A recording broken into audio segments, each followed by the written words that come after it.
Hey everyone, today I'll walk you through how to use editing and suggesting mode in Google Docs. Open your Google Docs document.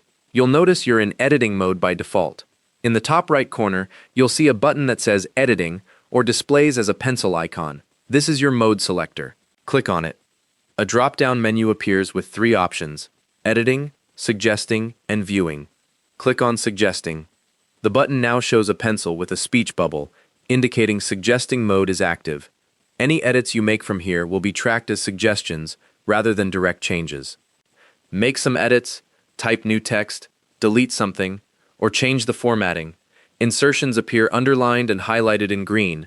Deletions show struck through in the same color. Each edit generates a small comment in the margin with your name and timestamp.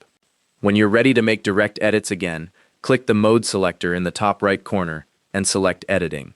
The button changes back, and your edits will now go straight into the document without being tracked. To review suggestions, click the Tools menu, then select Review Suggested Edits. A panel opens on the right, showing all pending suggestions. You can click Accept All or Reject All, or go through them one by one. Use the check mark to accept, or the X to reject each one. A couple of quick notes. Google Docs saves everything automatically, so your suggestions are already stored. The document owner controls accepting or rejecting any edits made in suggesting mode. If you're collaborating with someone using Microsoft Word, suggestions in Google Docs appear as track changes in Word, and vice versa. Thanks for watching. See you next time.